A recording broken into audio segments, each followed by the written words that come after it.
Naramdaman mo na ba na parang may mas makapangyarihan na nakakakita sa lahat ng tahimik mong sakripisyo? Na bawat paghihirap, bawat pag-aalala tuwing gabi, at bawat desisyong magpatuloy, kahit wala ng dahilan, ay bahagi pala ng isang mas malalim at lihim na plano. Aries, hindi ito isang simpleng pagkakataon. Tahimik na iniaayon ng universo ang mga pangyayari, tao, at sandali upang dalhin ka sa eksaktong lugar kung saan ka nararapat. At ngayon, pagkatapos ng Hunyo 19, may magbabago.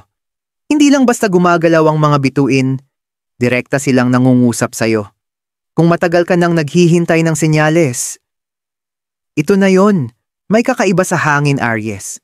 Maaaring hindi mo pa ito nakikita, pero ramdam ito ng iyong kaluluwa.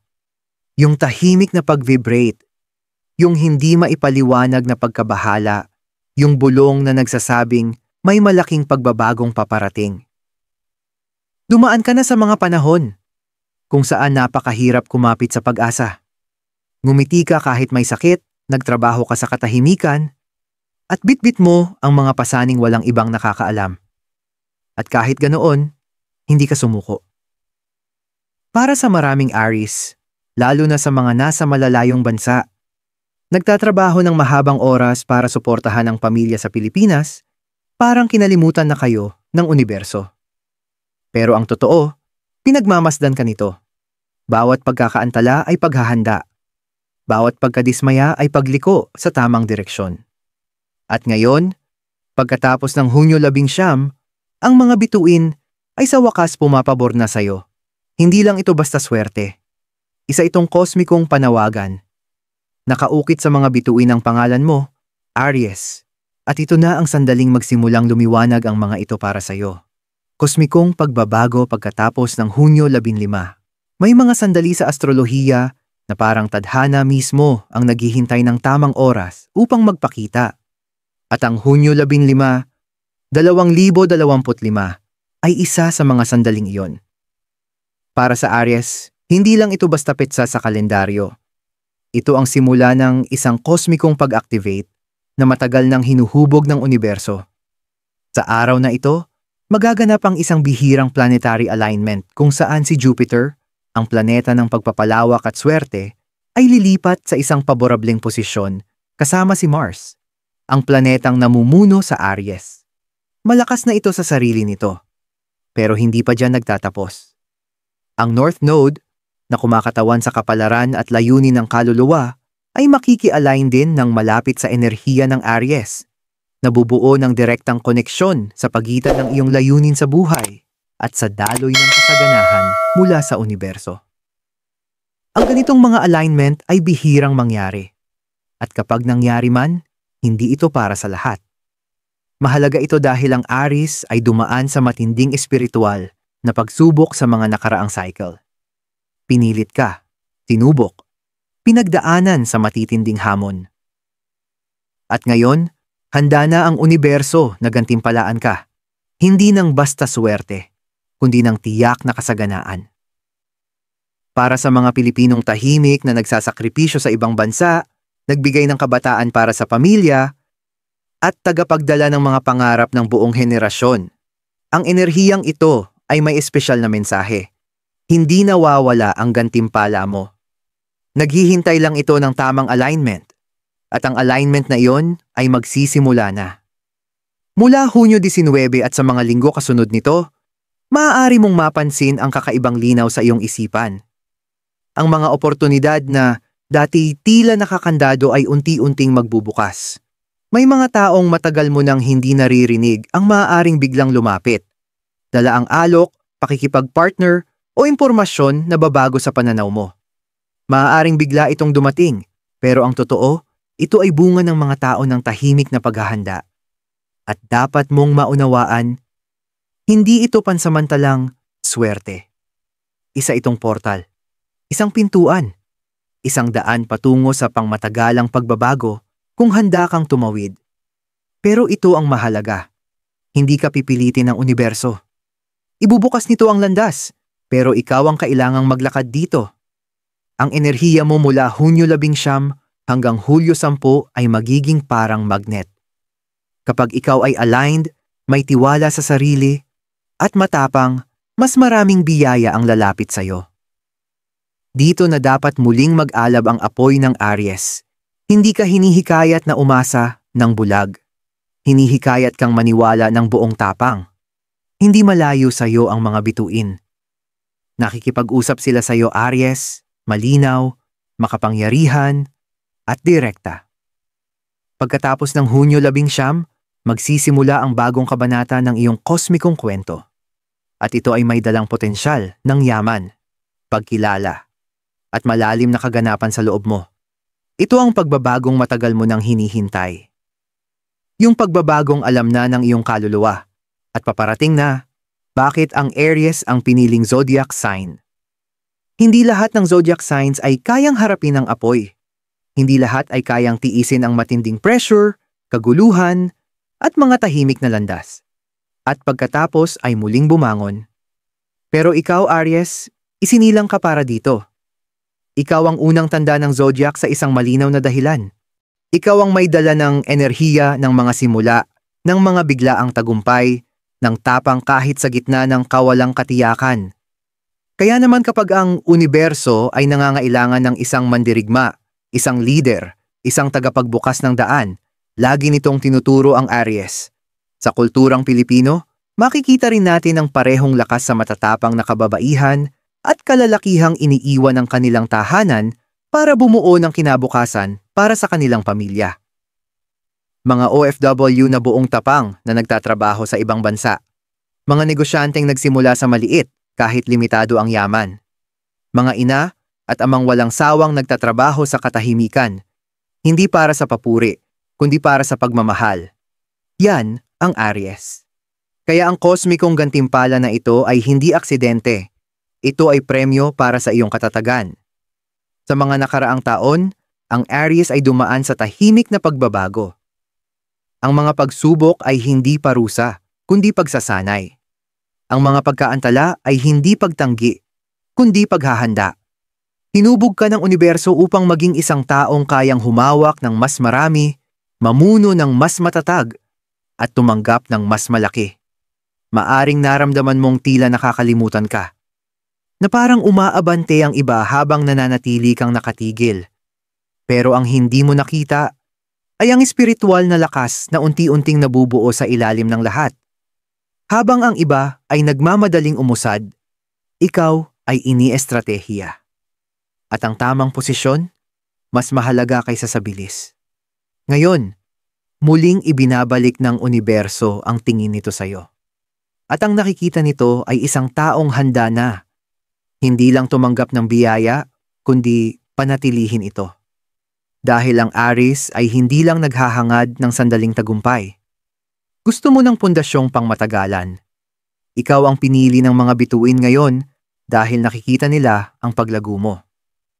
Nakikita nila kung paano ka naging mas matatag. Nakikita nilang hindi ka na kumikilos dahil lang sa bugso ng damdamin, kundi dahil sa malinaw na layunin. At ang pagbabagong ito mula sa padalos-dalos tungo sa intensyon.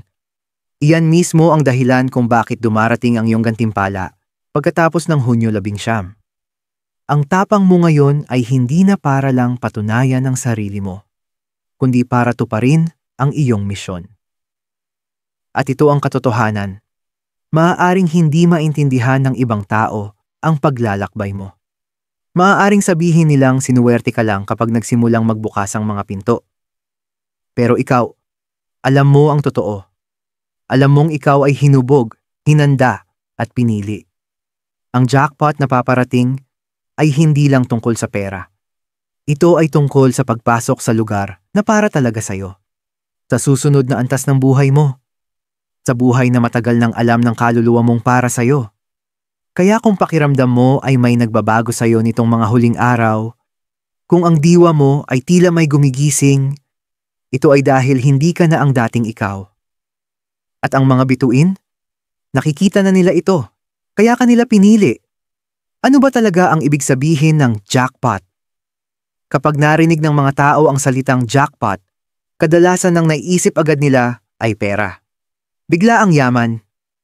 Para bang isang mahikang dumating ng walang babala. At bagamat malakas ang imaheng ito, Maliit lang ito na bahagi ng tunay na plano ng universo para sa iyo, Aries. Dahil ang tunay na jackpot, ang isinulat mismo sa mga bituin, ay higit pa sa salapi. Isa itong ganap na pagbabago ng enerhiya. Isang punto ng pagbabago kung saan ang lahat ng aspeto ng buhay mo ay nagsisimulang mag-align. Hindi dahil sa tsamba, kundi dahil sa banal na timing. Para sa Aries, lalo na sa mga nasa Pilipinas o nagtatrabaho sa ibang bansa, ang jackpot na ito ay maaaring dumating sa mga paraang hindi inaasahan. Maaaring isang ideya sa negosyo ang biglang sumabog. Isang promosyon na matagal mo nang hinihintay. Isang oportunidad na magbabago ng takbo ng buhay mo, na manggagaling sa isang koneksyon na di mo inaasahan. Maaaring maaprubahan ang housing loan mo, tumaas ang halaga ng isang maliit na investment, o dumating ang alok sa trabaho na magpapabago sa kinabukasan ng pamilya mo. Maaaring hindi lang ito material, maaaring ito ay espiritual. Tulad ng paggaling mula sa mga tao ng emosyonal na bigat, pagkakatuklas ng layunin mo sa buhay, o sa wakas ay pagkalas mula sa siklo ng kakulangan at pagdududa sa sarili. Iba-iba ang jackpot ng bawat isa dahil alam ng universo kung ano talaga ang kailangan ng kaluluwa mo, hindi lang ang gusto ng ego mo. Gayunpaman, para sa maraming Aries, lalo na iyong mga nagsakripisyo para sa iba, ang panahong ito pagkatapos ng Hunyo 19 ay magdadala ng malinaw na mga material na gantimpala. Ang posisyon ni Jupiter ay senyales ng paglago sa larangan ng karera, pera, pagpapalawak, at pagkilala. Kung may bagay kang matagal nang binubuo, kahit ano, na may integridad at pusong totoo, asahang lalaki ito ngayon. Pero hindi basta-basta babagsak sa harapan mo ang kasaganahan. Kailangan gising ang diwa mo upang ito'y makilala. Minsan, ang jackpot ay nagkukunwaring simpleng oportunidad.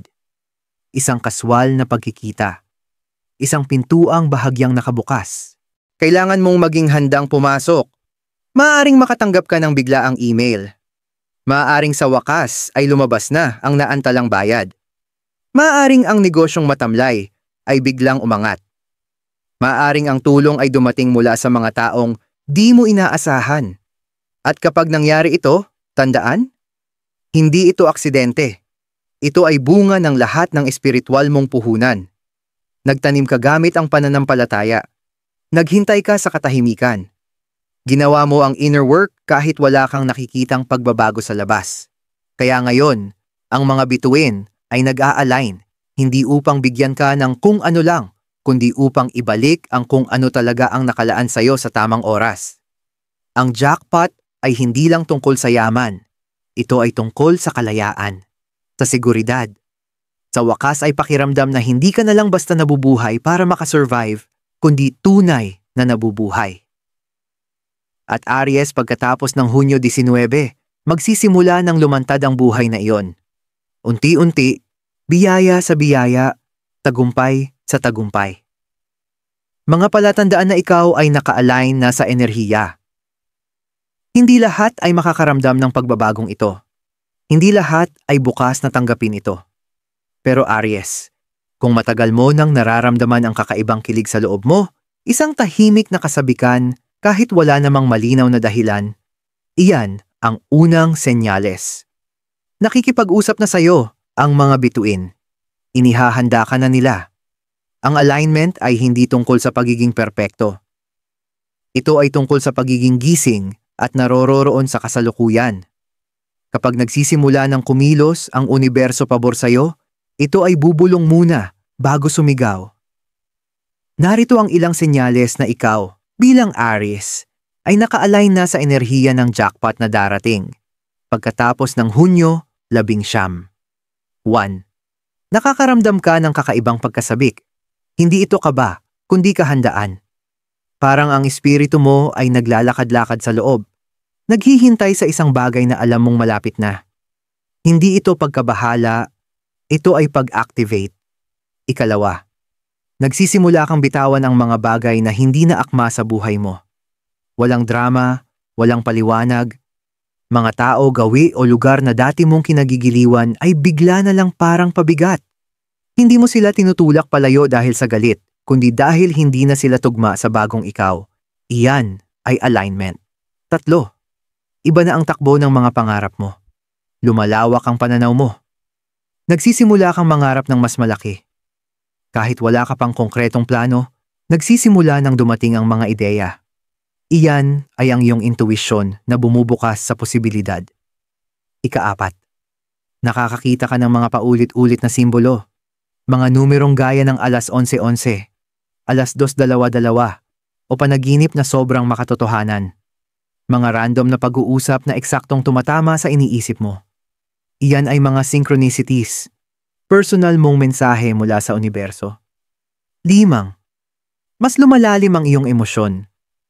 May mga bagay na mas tumatago sa iyo ngayon. Isang kanta, isang alaala, isang tahimik na sandali ng pagninilay. Ang pagiging sensitibo mo ay senyales na bumubukas na ang energy field mo. Handa nang tumanggap. 6 na magkahalong kaba at kasabikan ang nararamdaman mo. Ito ang pinakamahalagang senyales. Kapag may malaking mangyayari, ang enerhiya mo ang unang nakakaramdam, bago pa ang isip mo. Ang kaba na, yan ay hindi takot. Ito ay spiritual alertness. Para sa maraming Aries, lalo na yung mga nasa Pilipinas at humaharap sa personal o pinansyal na pagsubok, maaaring hindi agad nila mapansin ang mga palatandaang ito. Pero kapag huminto ka at naging mapanuri, mapapansin mong hindi ka na ang dating ikaw. Mas nagiging mulat ka, mas grounded, mas nakatutok. Ganito ang itsura ng alignment. Hindi ito maingay. Hindi rin ito laging halata sa iba. Pero mararamdaman mo ito sa kalamnan ng iyong pagkatao. At pagkatapos ng Hunyo 11, ang alignment na ito ay magsisimulang humatak ng mga oportunidad, tagumpay, at biyayang matagal nang naghihintay. Nayakapin mo ang bagong antas ng sarili mo. Kaya huwag mong baliwalain ang mga palatandaan. Kapag lalo mo silang napapansin, mas lumalakas ang enerhiya. At habang lumalakas ang enerhiya mo, mas malakas ang galaw ng universo pabor sa'yo. Ang mga harang na maaring magpaantala sa biyaya. Kahit pa pumapabor na ang mga bituin sa'yo, Aries, ang katotohanan ay hindi lahat ay matatanggap agad ang paparating na biyaya. Bakit? Dahil ang alignment ay hindi lang tungkol sa tamang timing. Ito rin ay tungkol sa tamang paghahanda. At minsan, nang hindi natin namamalayan, tayo mismo ang humaharang sa mga biyayang matagal na nating ipinagdarasal. Pagkatapos ng Hunyo 11, magiging sobrang magnetic ang enerhiya sa paligid ng Aries. Pero tandaan, ang magnet ay hindi lang humihila, kundi maaari ring tumulak palayo. Ang laman ng iyong isipan, damdamin, at pananaw ang magtatakda kung anong biyaya ang lalapit sa iyo at alin ang lalampas lang. Narito ang mga karaniwang harang na maaaring magpaantala o magtaboy sa iyong kosmikong jackpot. 1. Pagdududa sa sariling halaga. Maaaring buksan ng universo ang lahat ng pintuan, pero kung sa kaibuturan mo ay naniniwala kang hindi ka karapat-dapat sa kasaganaan, hindi ka papasok. Maraming Aries, lalo na ang lumaki sa hirap, ay may paniniwalang ang tagumpay ay para sa iba. Kailangang basagin mo ito. Karapat-dapat ka, hindi dahil perpekto ka, kundi dahil nagtiis ka, lumago, at hindi sumuko. 2. Takot sa pagbabago. Minsan, ang mga biyayang pinakagusto natin ay nangangailangan ng pag-alis sa kung ano ang pamilyar. At nakakatakot yon. Pero kung patuloy kang kakapit sa kung ano ang komportable, maaaring mapalampas mo ang kung ano ang banal. Ang enerhiya pagkatapos ng Hunyo 19 ay matapang at hinihikayat kang maging matapang din. 3. Pananatili sa mga toksikong kapaligiran. Ang enerhiya ay nakakahawa. Kung palibot ka ng negatibong tao, tsismis, reklamo o mga taong hinihigop ang sigla mo, mas mahirap kumislap ang sarili mong liwanag. Hindi mo kailangang putulin ang ugnayan ng marahas, pero kailangan mong protektahan ang iyong kapayapaan. Ang biyaya ay mas dumadaloy sa tahimik at malinis na espasyo. 4 na pagpapaliban ng aksyon. Maaaring itulak ka ng universo sa pamamagitan ng mga ideya, senyales o oportunidad, pero hindi ka nito pipilitin. Kung palagi mong sinasabi, mamaya na o sa susunod na lang, maaaring mamiss mo ang mga sandaling hindi na mauulit. Kapag narinig mo ang boses sa loob mo na nagsasabing, gawin mo na, makinig ka. Paghayaang ikaw ay tukuyin ang nakaraan. Maraming Aries ang may dalang tahimik na sugat, kabiguan, pagtataksil, mga panahong sumugal sila pero nasaktan. At ang mga alaala nito ay lumilikha ng takot sa muling pagsubok. Pero ito ay bagong cycle. Ang mga sumakit noon ay wala ng kapangyarihang saktan ka ngayon. Maliban na lang kung patuloy mo pa rin itong pinanghahawakan. Para sa maraming Pilipino, lalo na yung pinalaking maging mapagpakumbaba, magsakripisyo, at huwag ipagmayabang ang tagumpay, mas mahirap ang prosesong ito. Maaaring natatakot kang mas lumiwanag kaysa sa iba. Maaaring iniisip mong baka magbago ang tingin ng mga tao sa'yo kapag umasenso ka. Pero narito ang katotohanan, hindi ka isinilang para manatiling maliit. Isinilang kang lumago at hikayatin ng iba na lumago rin. Kaya kung nakita mong may mga harang kang bitbit, huwag mong husgahan ang sarili mo. Pakawalan mo sila. Huminga ka ng malalim at ilabas ang mga ito. Hindi mo kailangang maging perpekto para tanggapin ang biyayang paparating. Kailangan mo lang maging bukas at handa. Pagkatapos ng Hunyo 19, magiging malakas ang enerhiya sa paligid ng Aries.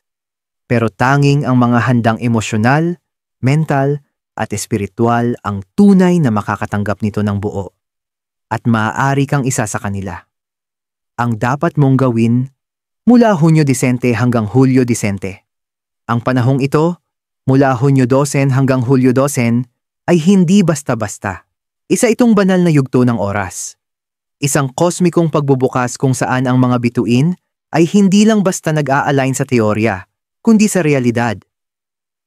Ano man ang gawin mo sa maikling panahong ito, ang magtatakda kung gaano karaming enerhiya ng jackpot ang maia-activate mo at kung gaano ito katagal magtatagal sa buhay mo. Ito na ang sandali mo, Aries. Pero ang mga ganitong sandali ay hindi naghihintay magpakailanman. Tahimik silang dumaraan. Maliban na lang kung lubusan mo silang yakapin. Kaya ano ang dapat mong gawin? Isang araw na may layunin. Huwag kang bumangon na parang isa lang itong karaniwang araw. Mula Hunyo 19 pataas, simulan ang bawat umaga sa tanong na, paano ko maia-align ang sarili ko sa pinakamataas kong landas ngayon? Sabihin mo ito. Isulat. Damhin. Kahit 5 minutong intensyon ay makalilikha ng makapangyarihang daloy ng enerhiya para sa buong araw mo. 2, linisin ang iyong pisikal at emosyonal na espasyo. Hindi dumadaloy ang enerhiya sa magulong espasyo, pisikal man o emosyonal. Linisin mo ang iyong bahay, ang iyong working area, kahit ang phone mo. Pero higit sa lahat, linisin mo rin ang puso mo. Bitawan ang mga hinanakit, galit at sakit mula sa nakaraan. Hindi mo na kailangang dalhin ang mga sugat na yon sa bagong kabanatang ito. 3 kumilos ng may tapang, kahit maliit pa ito. Pabor ang mga bituin sa matapang. Pero hindi laging malalaking hakbang ang kinakailangan. Maaaring ito ay isang simpleng mensaheng ipinadala, isang aplikasyon sa trabaho, isang produktong inilunsad, o isang matagal ng desisyong sa wakas ay ginawa mo na. Ang mahalaga, kumilos. Huwag kang basta maghintay sa milagro. Lakaran mo ito, Pusyanon. Protektahan ang iyong focus. Sa panahong ito maraming distractions ang lilitaw.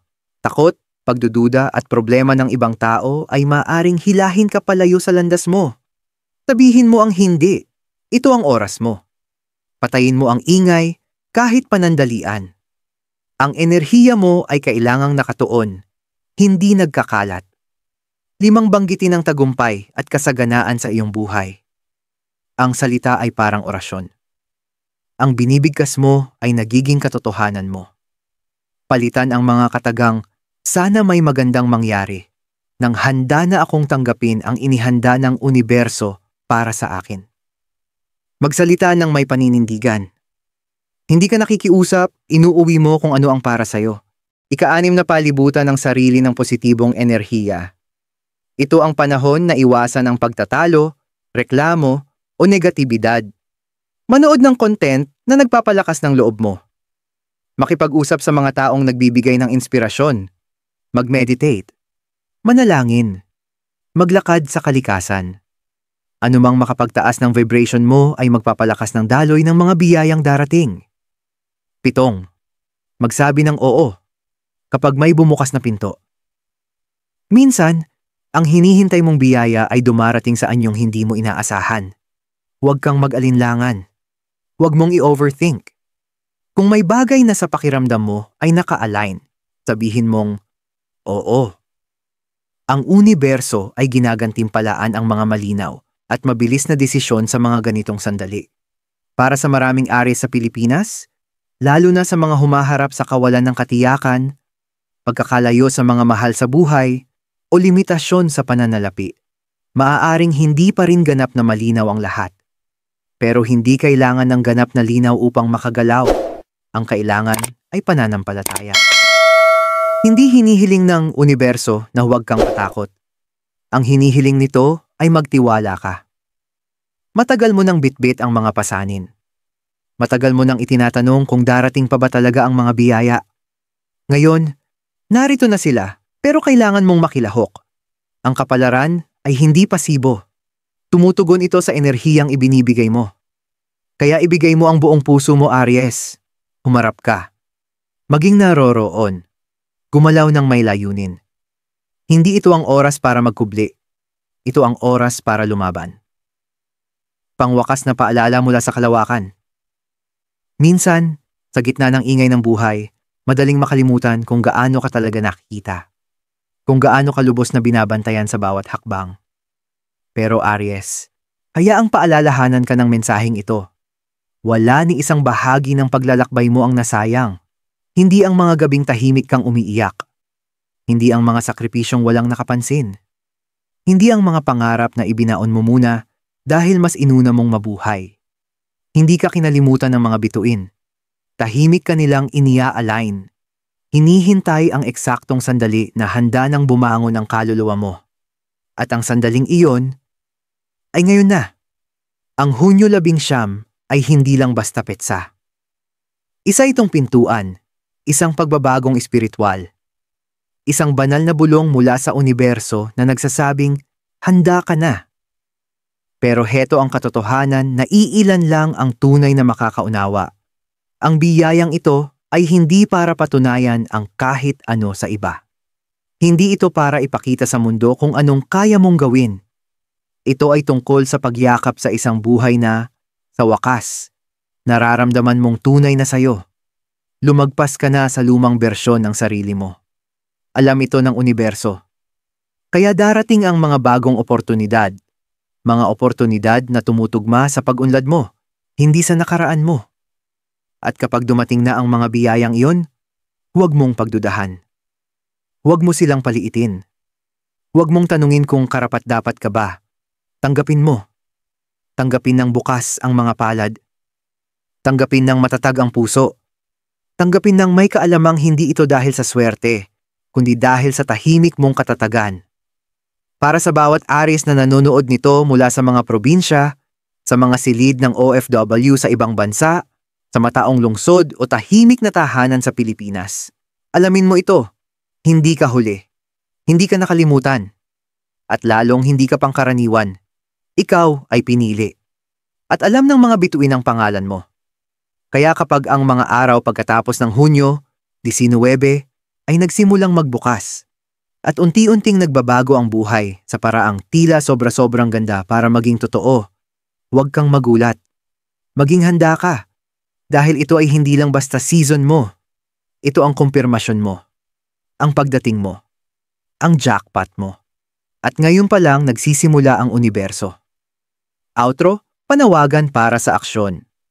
Kung narating mo ang mensaheng ito, hindi ito aksidente, hindi nagkakamali ang universo, at hindi ito nagpapadala ng senyales sa maling tao.